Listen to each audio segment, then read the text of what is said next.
Meus irmãos queridos, inspirados por essa palavra, vamos meditar nas Escrituras Sagradas, naquilo que Deus tem falado pelos séculos, a tantos corações, a tantas pessoas.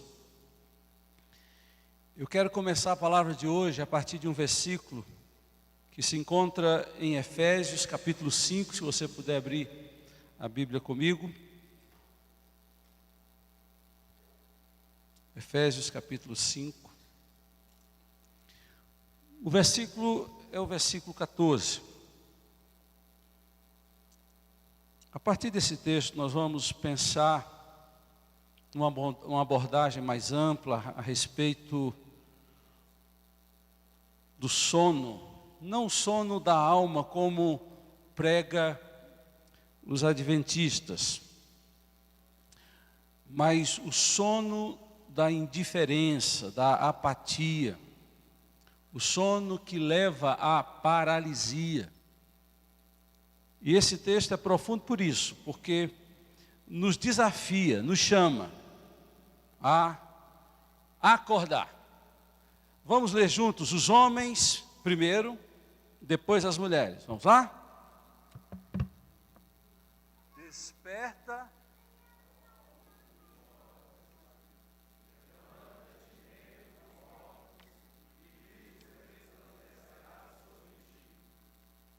Mulheres.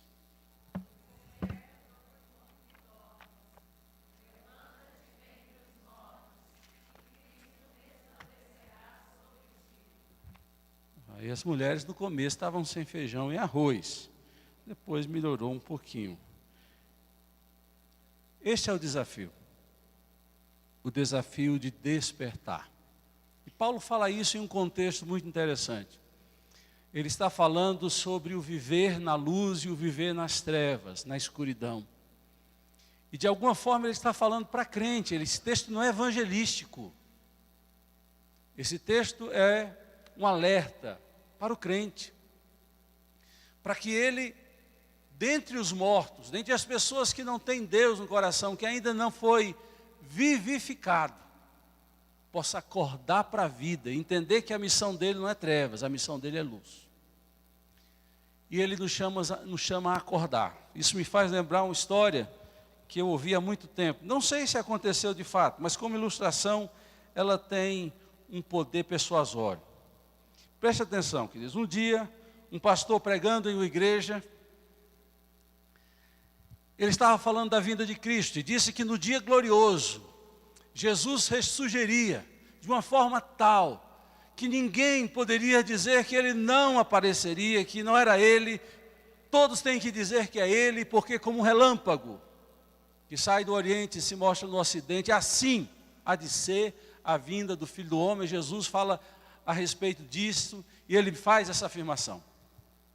E o pastor pregava aquele sermão, levando a igreja a pensar na sua missão e na proximidade da vinda do Senhor Jesus.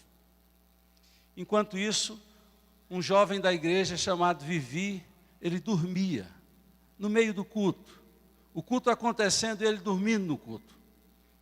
E o pastor pregava sobre a vinda de Cristo, sobre a necessidade da santificação, e Vivi dormindo. Só que aconteceu algo muito interessante. Vivi começou a sonhar. E Vivi sonhava que Jesus estava voltando para buscar sua igreja. E o sonho se tornou em pesadelo, porque no mesmo sonho, Vivi ficava. A igreja era levada. E Vivi ficava, e ele ficava aflito. E o pastor então termina de pregar e diz: irmãos, vamos cantar um hino. Vamos cantar um hino para que Deus fortaleça a sua igreja.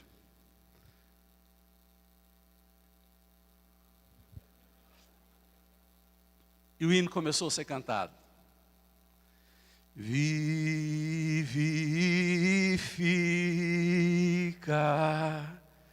vivifica.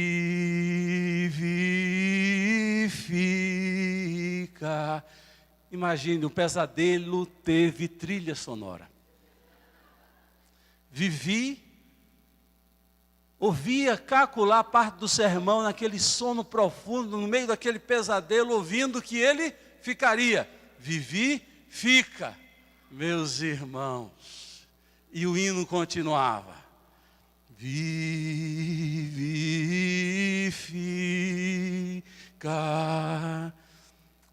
Acontece que Vivi acorda. E Vivi em grito diz, vivifica nada. Vivi vai. Meus queridos, quem dera, hoje, os Vivis aqui presentes, diga com toda a convicção e coragem e disposição, vivifica nada, Vivi vai.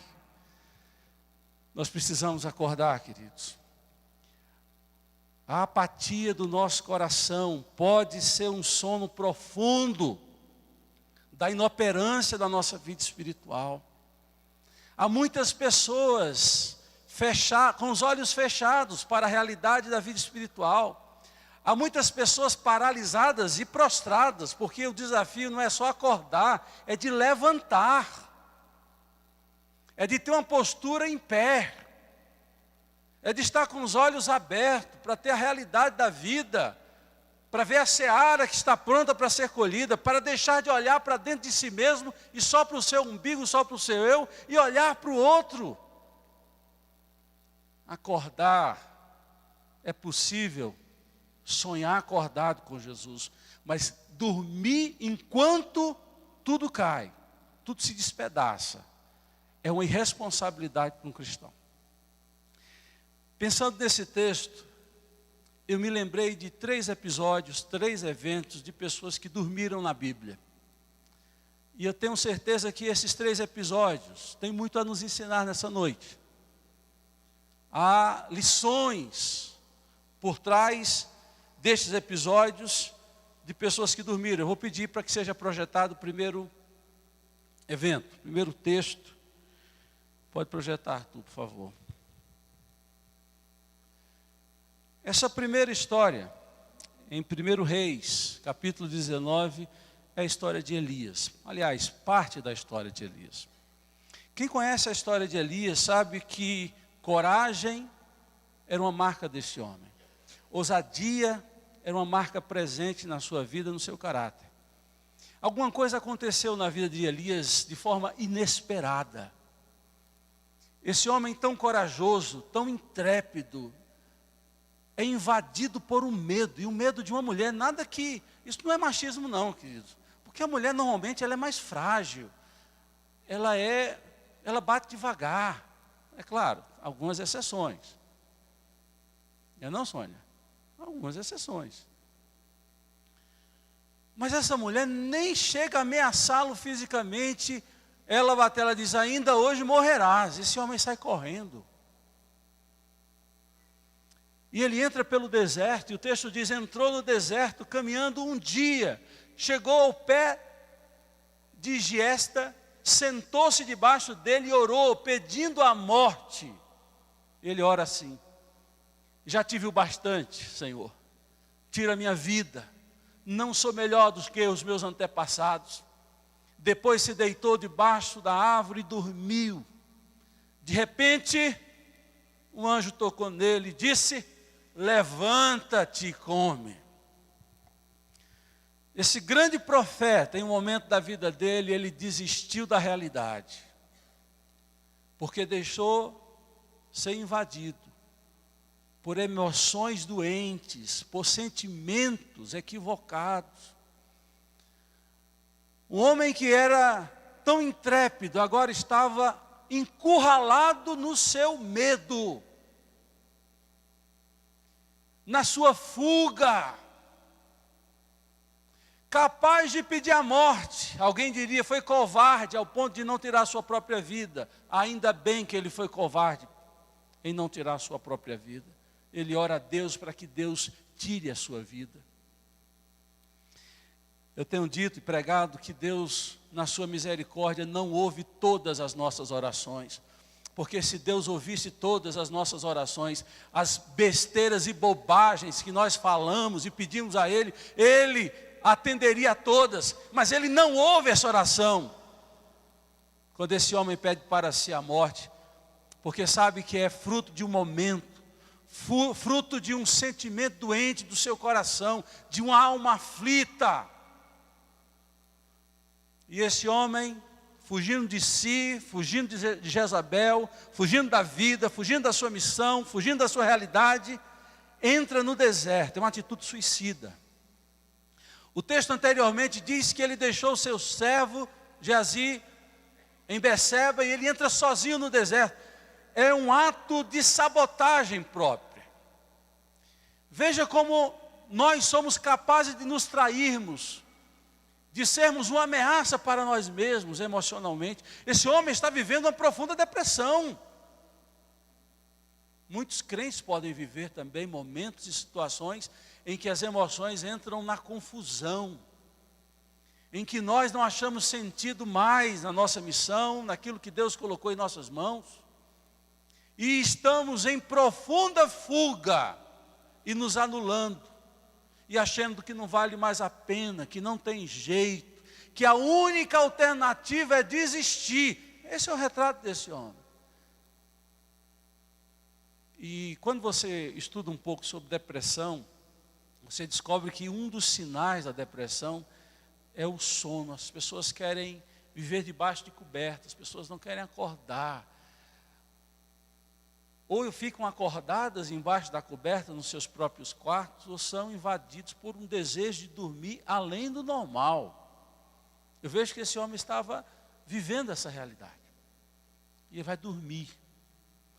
E o que Deus faz com esse homem que dorme? Esse homem que faz o que faz, ele faz diferente de nós.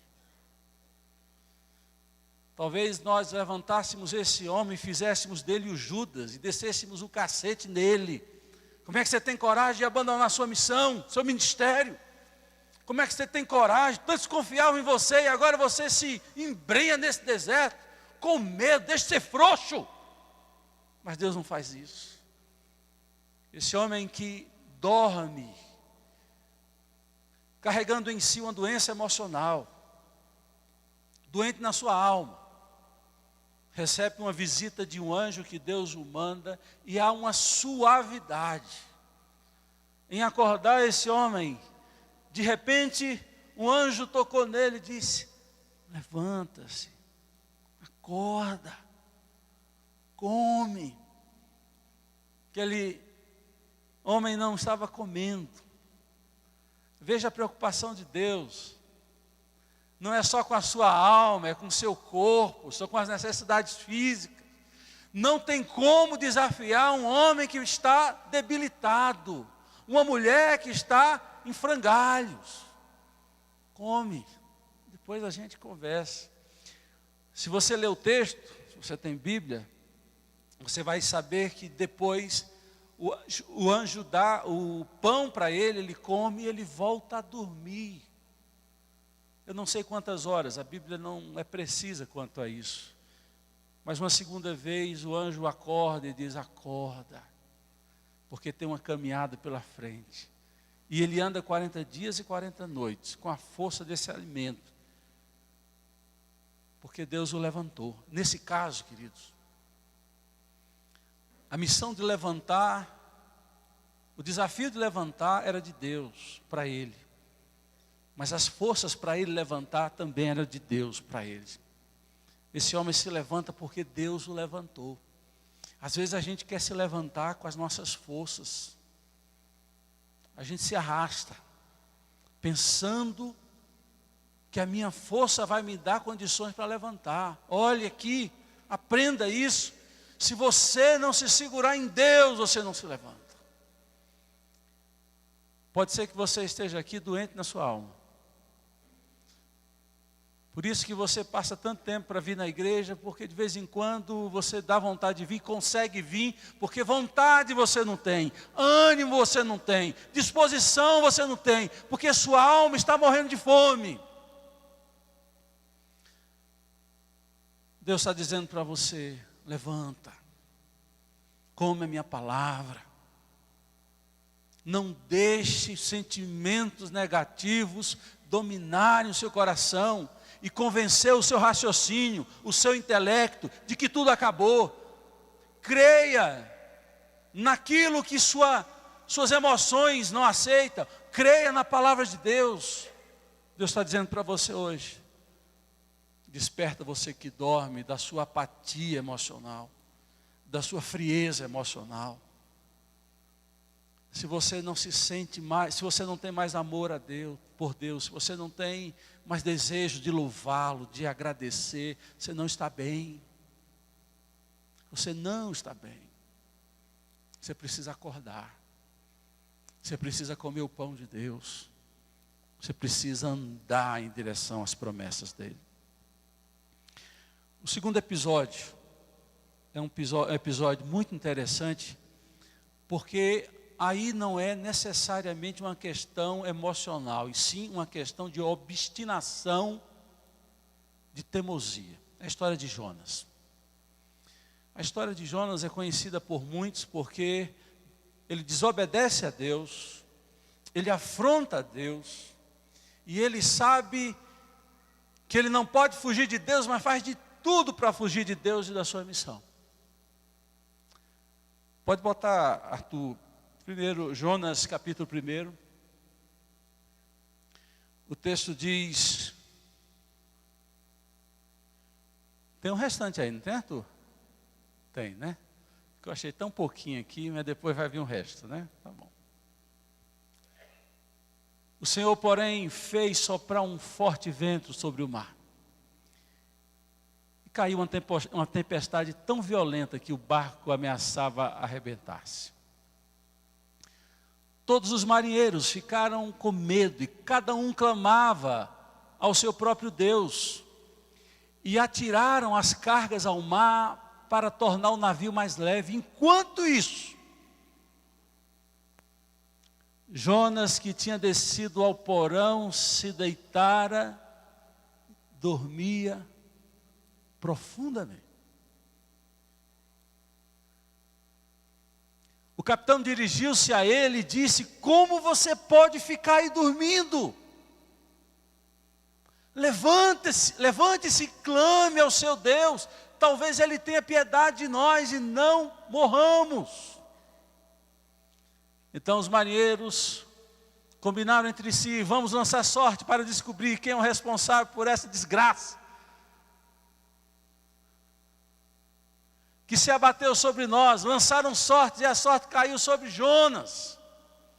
Por isso lhe perguntaram: diga-nos quem é o responsável por essa calamidade. Qual é a sua profissão? De onde você vem? Qual é a sua terra? A que povo você pertence? Ele respondeu: eu sou hebreu, adorador do Senhor, Deus dos céus, fez o mar e a terra. Então os homens ficaram apavorados e perguntaram: o que você fez? Pois sabiam que Jonas estava fugindo do Senhor, porque ele já lhes tinha dito. Visto que o mar estava cada vez mais agitado, eles lhes perguntaram: o que devemos fazer com você para que o mar se acalme?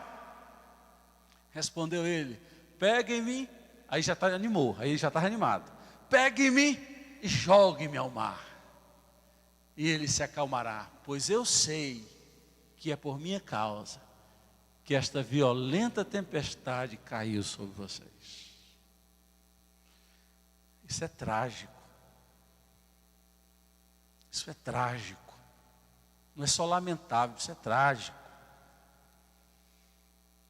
Um homem com ministério, com uma missão maravilhosa dada por Deus, e que foge dessa missão, desse ministério. Um homem que desobedece a Deus, sabendo das consequências que poderiam vir sobre ele, mas desobedece a Deus. E ele, ao invés de ir para Nínive, ele pega um barco para Tarsis. Os estudiosos dizem que Tarsis é o Estreito de Gibraltar. Esse homem vai para Tarsis e ele entra nesse profundo sentimento de culpa, semelhante à experiência que Davi conta: enquanto eu calei os meus pecados, envelheceram os meus ossos, porque a minha alma gemia.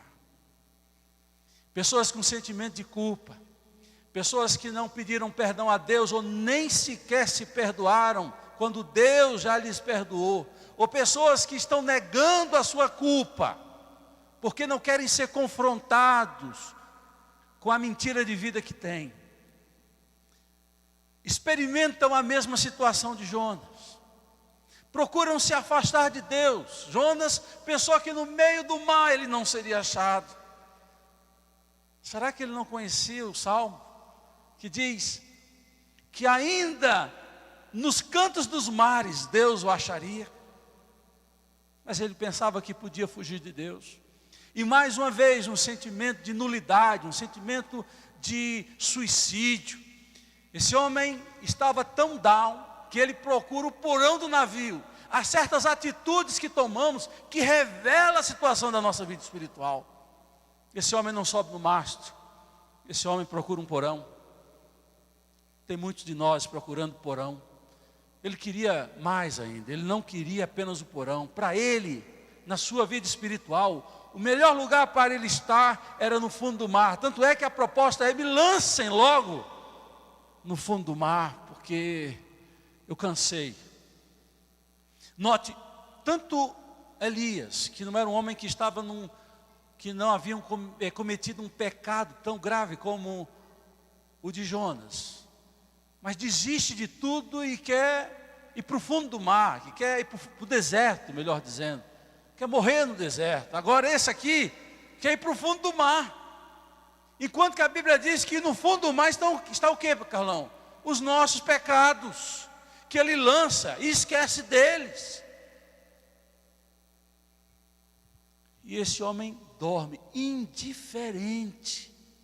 Era uma apatia, era uma frieza chocante. Às vezes eu fico chocado aqui de cima, muitas vezes com pessoas sendo quebrantadas, ouvindo a palavra. E outras que parece que não estão nem aí. O barco está afundando, ele não está nem aí.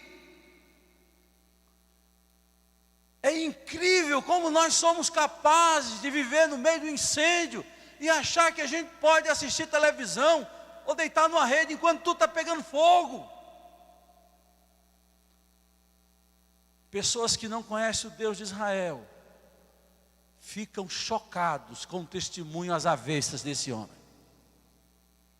Como é que você não pode nem orar? Descrente ora, e esse homem que é crente não ora.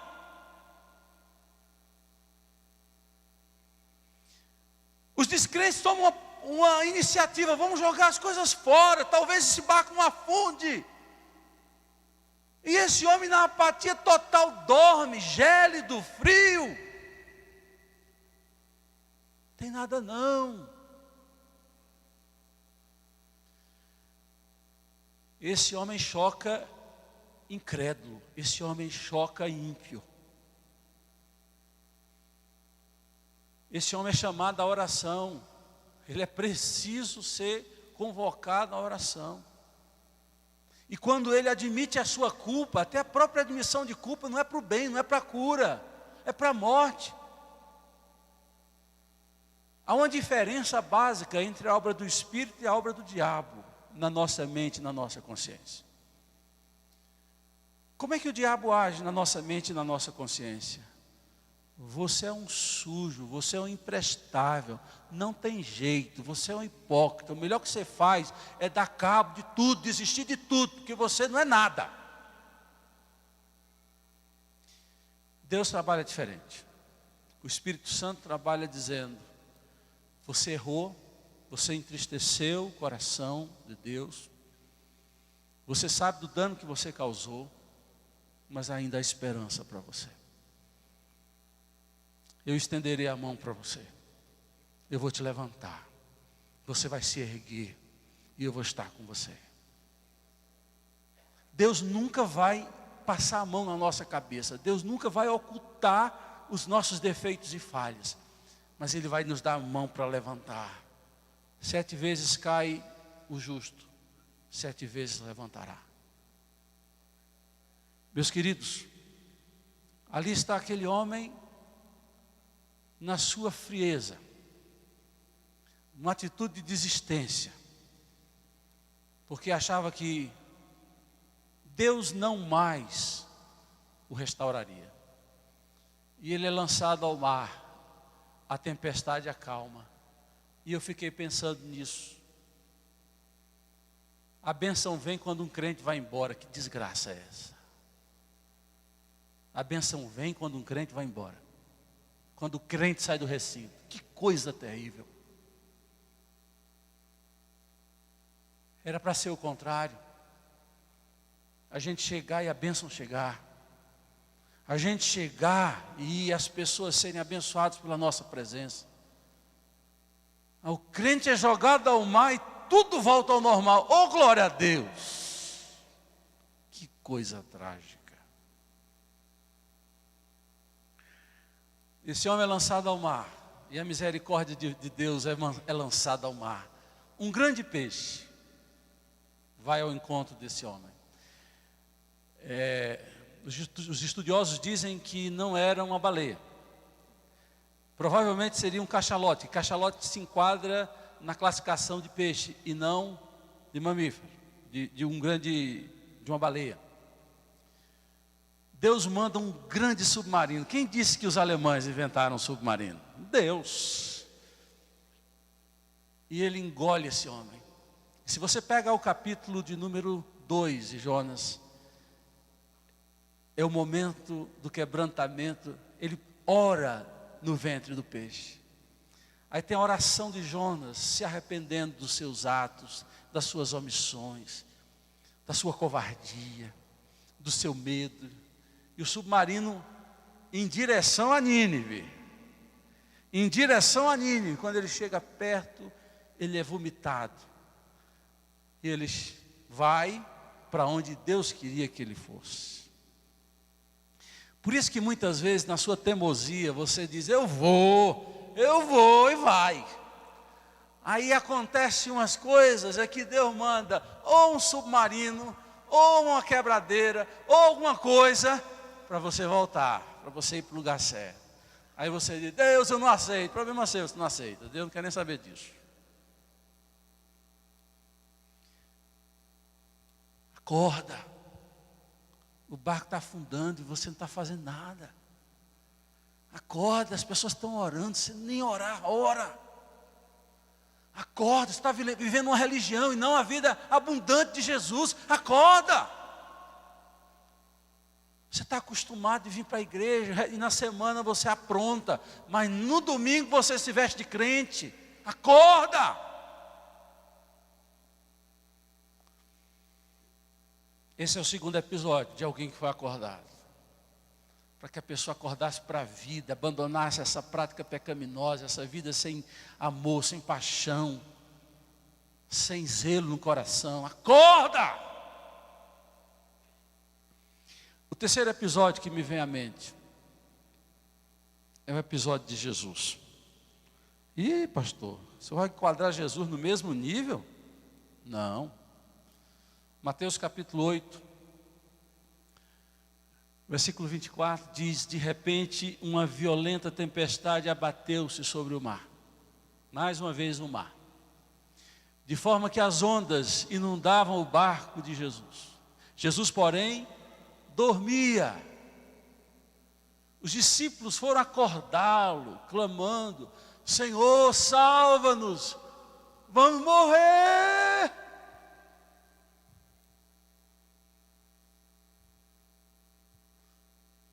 Nós vamos morrer, Senhor. Ele perguntou, por que você está com tanto medo? Vocês estão com tanto medo, homens de pequena fé. Então ele se levantou e repreendeu os ventos e o mar e fez-se completa bonança. Os homens ficaram perplexos e perguntaram, quem é este que até os ventos e o mar lhe obedecem? Há um contraste total. Há uma diferença absurda entre os dois primeiros e esse terceiro. Só há uma coincidência. Elias, Jonas e Jesus dormiam. Mas o sono de Jesus tinha uma natureza, um sentido diferente dos dois outros sonos que eu me referi. O sono de Jesus é o sono da paz. A paz que traz segurança, de que mesmo enfrentando tempestades, lutas, tudo está sob o controle de Deus. Tudo está sob o controle de Deus. Nada acontece sem o seu governo, sem a sua ação soberana. Jó entendeu isso. Depois de tudo que passou e de refletir tudo que refletiu, ele é capaz de dizer: bem sei que tudo podes. E não são alguns, nenhum dos teus planos pode ser frustrado. Jesus, quando dorme, sabe que aquele barco chegará ao destino final. Ele tem paz no coração. As ondas atendem ao meu mandar, sossegai.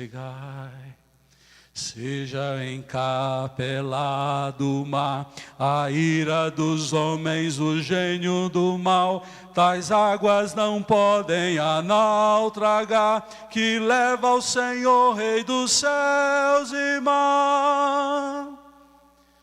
Pois todos ouvem o meu mandar, sossegai, sossegai.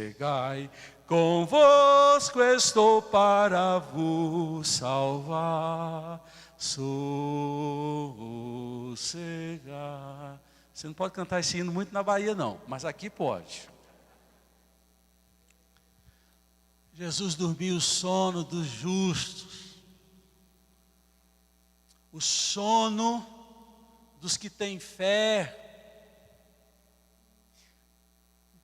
Muitos sabem a realidade da insônia, a vida insone. Muitos aqui sabem a angústia de não aguentar, não conseguir dormir, porque estão pensando no amanhã, porque estão desesperados, porque acham que tudo está fora de controle. Jesus dormia. Jesus dormia porque sabia que aos amados de Deus Ele dá enquanto eles dormem. O sono de Jesus é um sono legítimo, é um sono que deveremos anelar. Claro que devemos acordar dele, porque nós sonhamos e dormimos para levantar, para abençoar outros, e é isso que Jesus faz. A nossa trágica realidade pode ser que nós precisamos acordar para levantar e mudar de vida. Jesus, ele tem que acordar, porque quando ele acorda, ele abençoa os outros. Ele estende a mão, e ele dá ordens. E os discípulos ficam assim, boquiabertos, e conclui dizendo: quem é este, que até os ventos e as ondas lhes obedecem? Quem é este? E nós dizemos: tu és o Cristo, o Filho do Deus vivo. Tu és o Deus Emanuel. Tu és o Deus conosco. Tu és o Deus que não nos abandona. Tu és o Deus que diz: dorme, meu filho, que eu estou vigilante. Dorme, meu filho, que eu estou aqui sob controle, regendo tudo. Até a voz ficou diferente, ficou uma voz angelical. Agora, para o final, é o efeito. Meus irmãos, eu não quero apenas ter uma retórica e usar essas 3 histórias para trazer à sua mente a vida dos outros. Eu não estou falando da vida dos outros, a vida de Jonas, de Elias e de Jesus. Estou falando das nossas vidas. Será que você não se enquadra? Será que você não percebe que você tem que acordar? É claro que alguns crentes são igual aqueles filhos da gente, que a gente vai para a escola, meu filho, acorda, ele não levanta.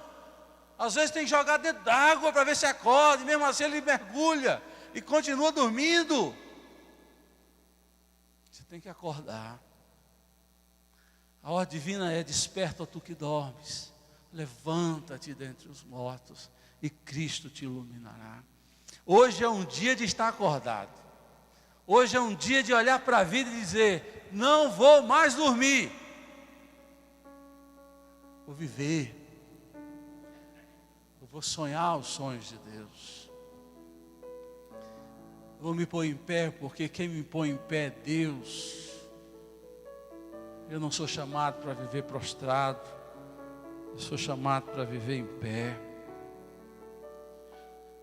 Por isso que eu sempre digo: se tentaram matar os teus sonhos, destruir aquilo que está no seu coração, não desista, não pare de crer. Os sonhos de Deus jamais vão morrer. O pessoal da mesa já achou? Eles não estão nem prestando atenção. Acorda, tu que dormes. Se tentaram matar os teus sonhos. Às vezes quem está matando os sonhos da gente é a gente mesmo. Enquanto você dorme, você paralisou. E como a gente não costuma botar a culpa em nós mesmos, a gente tem que achar um culpado. Aí você tem achado um bocado de culpado. Culpados do sono letárgico que chegou à sua vida. Não desista. Não pare de crer. Os sonhos de Deus jamais vão morrer. Vamos ficar em pé, vamos cantar assim.